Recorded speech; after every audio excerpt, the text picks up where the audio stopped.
നിങ്ങളുടെ favourite shows ഇനി ഒരിക്കലും മിസ്സാവില്ല. ഇപ്പോൾ C5 കാണും നിങ്ങളുടെ ഫേവറേറ്റ് ഷോ തികച്ചും സൗജന്യമായി. ഉത്തരവാദിത്ത ബോധമുള്ള ഒരു അച്ഛന് കർമ്മബന്ധങ്ങൾ അറുത്തുമാറ്റി പെട്ടെന്നൊരു സുപ്രഭാതത്തിൽ സന്യാസിയാവാൻ പറ്റില്ല. അങ്ങനെ സന്യാസം വരിച്ച കാട്ടാളൻ പോലും രചിച്ചത് കുടുംബ ബന്ധങ്ങളുടെ ഇതിഹാസമാണ്. രാമായണം. സീതയെ ഉപേക്ഷിച്ച രാമന് പിന്നീട് അയോധ്യയോ മഹാനഗരികളോ നിധികുംഭങ്ങളോ സമാധാനം നൽകിയില്ല. ശാന്തി നൽകിയത് സരയൂ നദിയിലെ നിത്യനിദ്ര മാത്രം. അങ്ങനെ ക്ഷേത്രങ്ങൾ തോറും അലഞ്ഞുള്ളൊരു യാത്രയിലായിരുന്നു ഞാൻ. ഇടയ്ക്കിവിടെയും എത്തി. ഞാനൊരു തടസ്സമായി അല്ലേ? ഒഴുകുന്ന പുഴയെ തടയാനാവില്ല ശാരദേ. അതൊന്ന് വഴിമാറി ഒഴുകുമെന്ന് മാത്രം. മക്കൾ വഴിതെറ്റിയാൽ നേരെയാക്കേണ്ട ബാധ്യത അമ്മയ്ക്ക് മാത്രമല്ല, അച്ഛനുമുണ്ട്. പക്ഷേ ഈ ഒരു വട്ടം കൂടി മാത്രമേ ഗോപാലകൃഷ്ണൻ ശാരദയുടെയും മക്കളുടെയും ജീവിതത്തിൽ ഇടപെടൂ. വീണ്ടും ഒരു വട്ടം കൂടി അതിനെന്നെ നിർബന്ധിക്കരുത്. ശാരദ പൊയ്ക്കോളൂ. കുടുംബശ്രീക്ക് മേലെ പുതിയൊരു പ്രഭാതമുണ്ടാകും.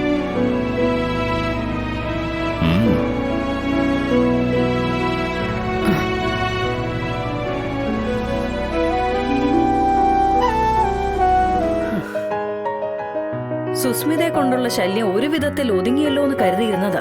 അതിനു പിന്നാലെ ഇപ്പൊ അവളുടെ അമ്മ. ശാലിനിക്കും വിഷ്ണുവിനും ഒരു കാലത്ത് മനസമാധാനം കൊടുക്കില്ല എന്ന് തോന്നുന്നു. സുസ്മിതയുടെ അമ്മയെ സത്യമ്മ എന്തിനോ ഭയക്കുന്നുണ്ടമ്മേ. അതെന്തിനാണെന്ന് കുഞ്ഞീച്ചിക്കും വിഷ്ണുവേട്ടനോടൊക്കെ ആർക്കും പിടികിട്ടുന്നില്ല.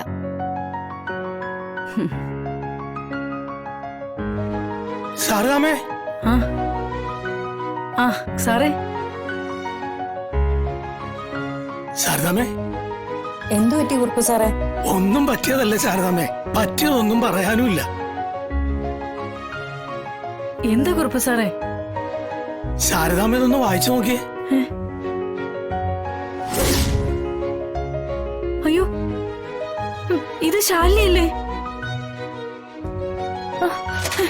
നോക്കടേ, ശാലിനിയുടെ പടം.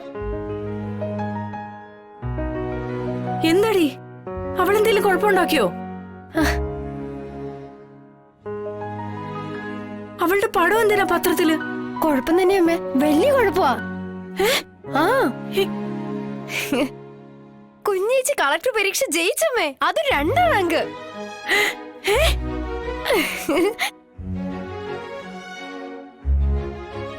ഈശ്വരാ, സത്യം? നുണ പറയാനാണെങ്കിൽ എന്തിനാ ശാരദാമേ ഞാനിങ്ങനെ രാവിലെ ഇവിടെ വരെ മെനക്കെട്ട് വരുന്നത്?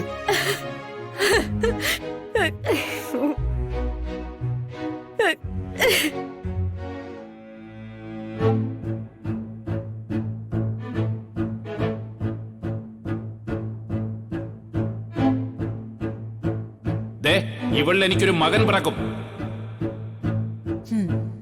അവനെ ഞാൻ IAS ഓഫീസറാക്കൂടി. നിന്റെയൊക്കെ തലയ്ക്ക് മുകളിലൂടെ പറക്കുന്ന കളക്ടർ. ഇത് സാക്ഷിയാക്കി പറയാ.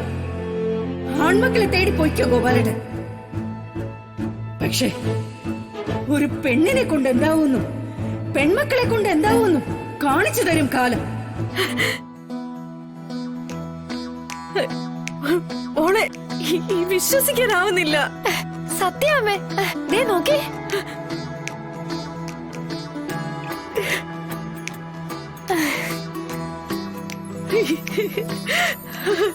ഇന്ന് രാവിലെയാ UPSCയുടെ വെബ്സൈറ്റിൽ റിസൾട്ട് വന്നത്. അതും പുലർച്ചെ. ലാസ്റ്റ് എഡിഷനിലുള്ള പത്രങ്ങൾ മാത്രമേ വാർത്ത വന്നിട്ടുള്ളൂ. ശാലിനിയുടെ ഫോട്ടോ അവര് ഹാൾ ടിക്കറ്റിൽ നിന്നോ മറ്റോ ഒപ്പിച്ചതാണെന്ന് തോന്നുന്നത്. അമ്മേ, നമുക്കെന്താ ചെയ്യണ്ടേ? കുറുപ്പ് സാറേ, അവള് ശാലിനി ഇത് അറിഞ്ഞിരിക്കാൻ വഴിയുണ്ടോ? ഒരു സാധ്യതയില്ല ശാരദാമേ. ഞാൻ പറഞ്ഞില്ലേ, ലാസ്റ്റ് എഡിഷൻ പത്രങ്ങളിൽ മാത്രമേ വാർത്ത വന്നിട്ടുള്ളൂ. റിസൾട്ട് പുറത്തുവിട്ടത് ഇന്ന് പുലർച്ചെയാ. അപ്പൊ ഒരു കാരണവശാലും ശാലിനി അറിഞ്ഞിരിക്കാൻ സാധ്യതയില്ല. അമ്മേ, നമുക്കിതാദ്യം കുഞ്ഞിച്ചി അറിയിക്കണ്ടേ? വേണം മോളെ.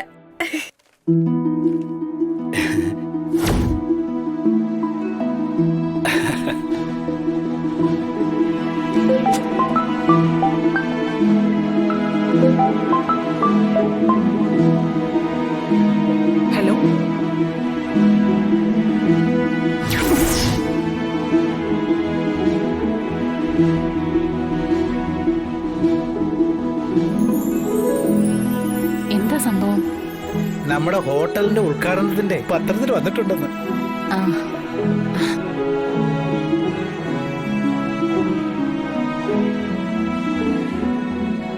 എന്താ എന്തുപറ്റി? ഒന്നും പറ്റിയില്ലടാ. ദാ നീ പത്രം നോക്കടാ. ദാ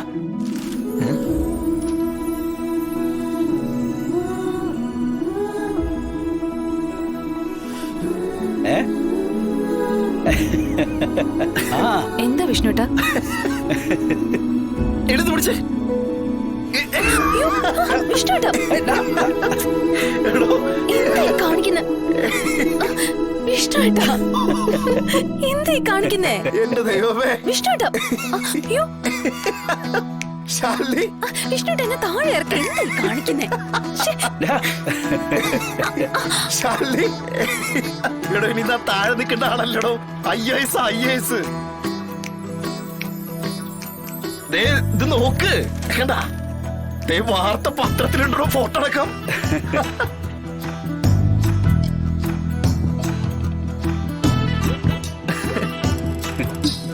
അപ്പോ ഹോട്ടൽ ഉദ്ഘാടനത്തിന്റെ വാർത്തയല്ലേ? അയ്യോ, ഹോട്ടൽ ഉദ്ഘാടനത്തിനൊക്കെ വാർത്ത ആർക്ക് വേണോടോ?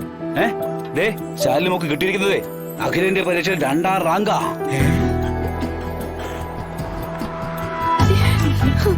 ചെറിയ കാര്യമാണോ അത്?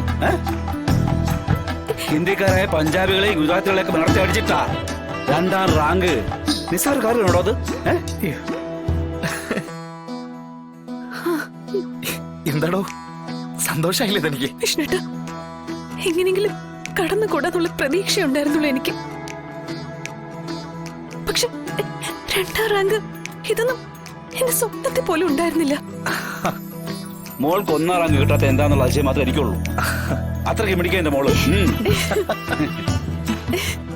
അതെ, അത് പിന്നെ വിഷ്ണുവിന്റെ ഭാര്യയാണല്ലോ. ഓ പിന്നെ ലാടാ, നീ എത്ര ക്ലാസ് പഠിച്ചെന്നേ പുറത്ത് പറയണ്ട കേട്ടോ. അത് പിന്നെ ഞാൻ മനസ്സ് വെക്കാത്തോണ്ടല്ലേ. ഓ പിന്നെ നീ മനസ്സ് വെച്ചതെങ്കിൽ അങ്ങ് കുറെ മറിച്ചാനെ.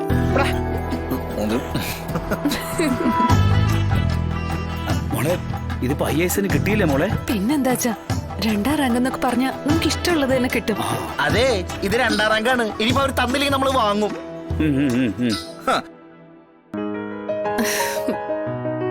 അല്ല മോളെ, ശാരദാമ്മയോട് പറയണ്ടേ? പറയണോ അച്ഛാ?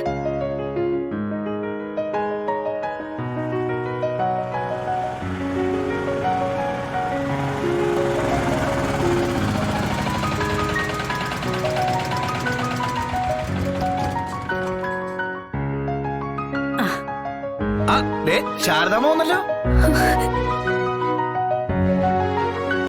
ഡൗൺലോഡ് ചെയ്യൂ C5 ആപ്പ്. കാണൂ എല്ലാ എപ്പിസോഡുകളും സൗജന്യമായി.